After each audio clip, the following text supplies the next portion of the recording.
In this video, I'm going to talk about Maslow's hierarchy of music. You may be familiar with Maslow's hierarchy of needs, but this is my own sort of adaptation for that for music to help you feel in control and calm and self-actualized in your performance. My name is Josh Gu, and I'm taking my years of experience learning, teaching, and performing, and sharing all of my best clarinet and music tips so you can get more out of your practice, and most importantly, have fun.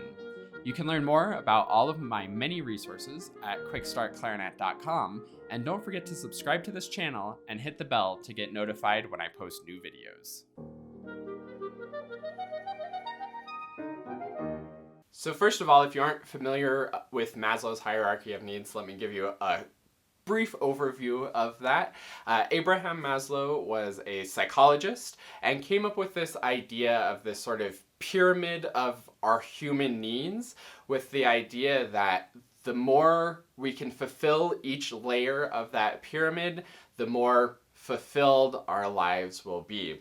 So the base layer, the first thing that we need to fill are our sort of physiological needs. This is food, water, shelter, those kinds of things just for basic survival. Then once we have those, then we need safety.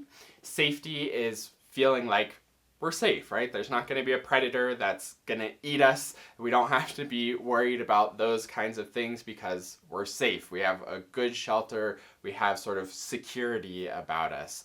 The next layer is love and belonging. So this has to do not so much with like romantic love or having a partner necessarily, but having some kind of belonging in society where we have a group that we can fit in with, we have friends that we feel comfortable with, we have meaningful relationships in our lives, romantic or otherwise. The next level from there is self-esteem and just general sort of societal respect there. This is where we might, in an American way, interpret this as having the fancy car or the nice clothes or things like that. And once we feel like we belong in society, that esteem is the next level of not just being in the group, but being a sort of respected member of the group. And of course, that doesn't have to be in, oh, I have a better car than you, but that's the very American sort of relatable perspective, I think. But being respected in the group is the esteem. And then the final layer is self-actualization, which is where you feel like you're sort of growing as a person, you have purpose that you're contributing to. Me making videos here that are helpful for people is sort of on that esteem and self-actualization level where I feel like have meaning to my life and purpose to that. And the whole idea of the hierarchy is that we can't go for self-actualization before we have the other parts of the pyramid in place. Self-actualization is where we feel the most fulfilled and the most meaning and purpose in our lives. And that's, in Maslow's opinion, kind of a goal that we should all be striving for, is to get all of those basic needs met, more into the advanced needs, and then finally into that feeling of meaning and purpose with self-actualization. So that's the brief novice overview of Maslow's hierarchy of needs. I want to sort of apply that to music though, because I find in myself and in my students, there's often times where we're kind of running into similar things to that in performance and in learning, where we can't get to those higher parts of musicality because we're stuck at one of those lower levels. So by thinking of the Maslow's hierarchy of needs in terms of music, it sort of gives us this stepping stone path and this straightforward way to make sure we're learning our music really well, and to sort of give us some safeties to fall back on in performance when things may go awry. So the equivalent in music is starting at the base foundation of notes and rhythms. Notes and rhythms are sort of our basic physiological needs. If you're performing and you're playing the wrong notes and rhythms, it's going to feel really bad, and that's where we can crash and burn. If you play enough wrong notes and rhythms, then you'll eventually have to stop and fix it, and it'll all fall apart. So that's our most basic needs in music. The next one from there is dynamics and articulation. So making sure that the notes are shaped properly, we're tonguing when we're supposed to tongue, slurring when we're supposed to slur, doing the dynamics, not playing loud when everybody else is playing soft.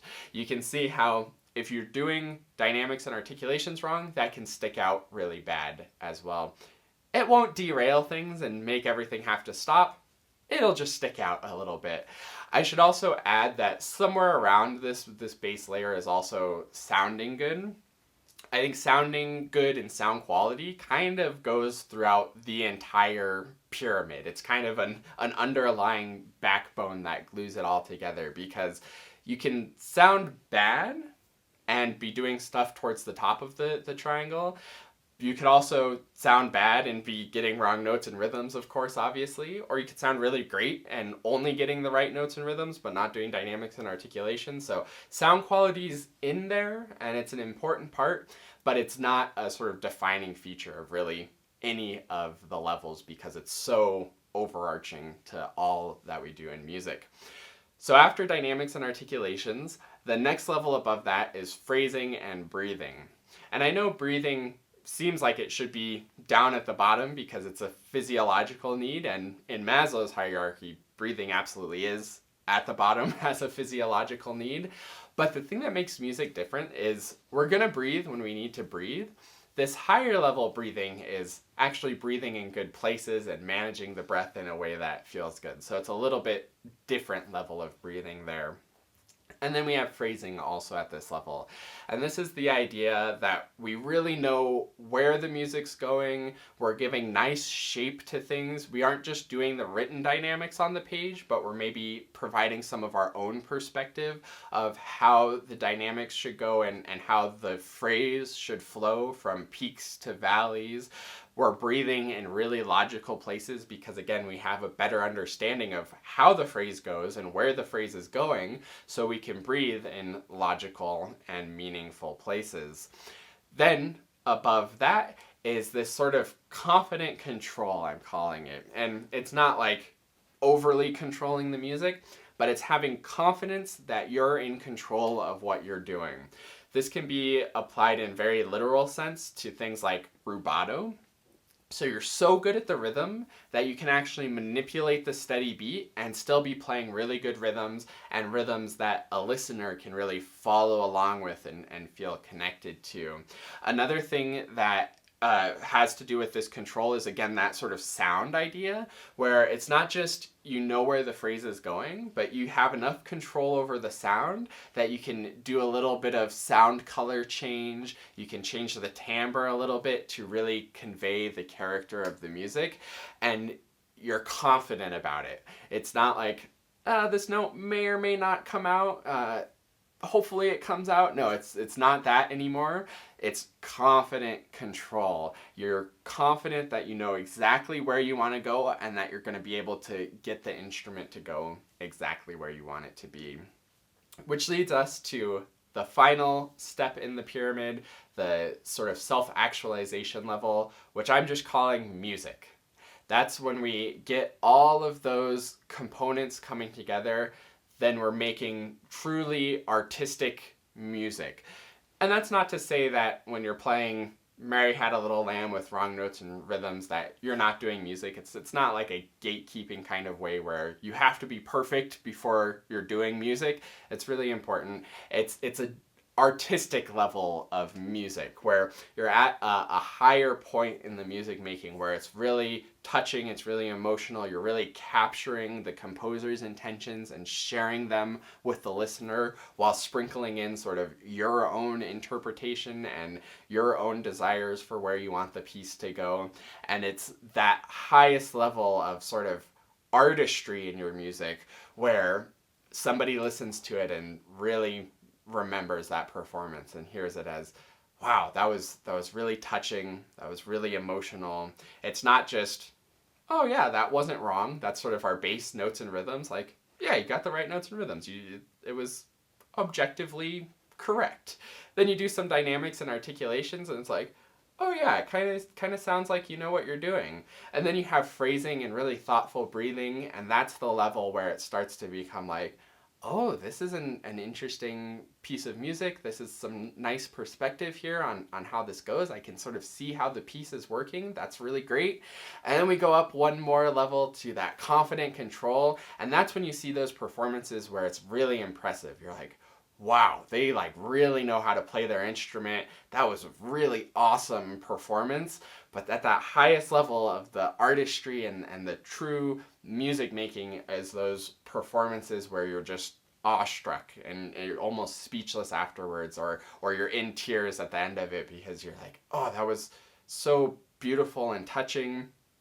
Obviously the playing was super impressive, but you're not even like hung up on how impressive the playing was because you're just so emotionally impacted. So that's kind of a hierarchy and kind of an end goal that we can be aiming for. No matter what level you're sort of at or what level you're focusing on, whether it's a piece that you're just now learning or a piece that you've performed a lot or a piece that you're trying to perfect for performance, wherever you are in the process of learning and wherever level you're at on the triangle, it's still good music making and you're still doing music and you're still right where you should be. But this might give you some ideas on how to sort of get those foundational needs really solid so you can start fulfilling those higher needs towards the end goal of making really remarkable and beautiful music. I also want to add one other idea when it comes to this hierarchy of needs, and that's when we're in performance, what level we're thinking at might change depending on the passage that we're working on. If there's something that's really fast with a lot of crazy notes and is really technical, then you might have to be thinking about the notes and rhythms and just like hoping to keep the notes and rhythms together because it's going by so fast or it's so technically demanding.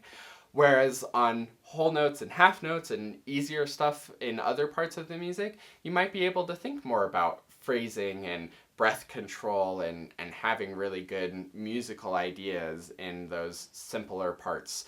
So it's not totally linear. I think this was an interesting comparison that I thought of when I was teaching a lesson recently, and I think it's interesting food for thought to play with, but remember that nothing in life is so linear. Even the actual Maslow's hierarchy of needs, you might feel like you're doing good self-actualizing work and then something happens and you have to focus on something else and you're back on the safety or the physiological level. So it's not something that you like check it off and then go on to the next thing and check it off and go on to the next thing and check it off.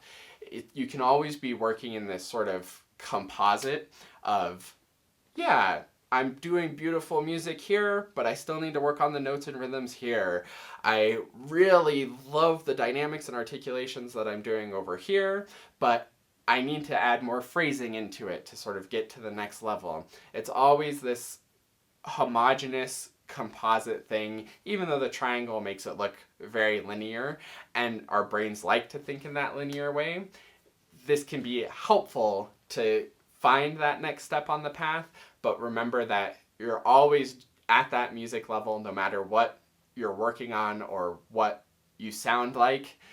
You're still making music, you're still working on all of these individual components, but maybe having the list of components and sort of thinking about stepping your way up there will be useful and give you some helpful goals to aim for. So let me know in the comments where you think you're at and where your sort of opportunity for improvement is. Which level on the triangle do you think could use the most work for you at your current level and the current place in your music journey? Thanks so much for watching this video, and I look forward to seeing you in another one. And last but not least, a huge heartfelt thank you to the Dennersons. This is like the QuickStart Clarinet family who supports the channel and helps to make everything that I do possible. If you would like to support the channel and get some awesome rewards in return where we can work one-on-one over video and you can have my full support moving forward on your clarinet journey, then go to quickstartclarinet.com/supporter.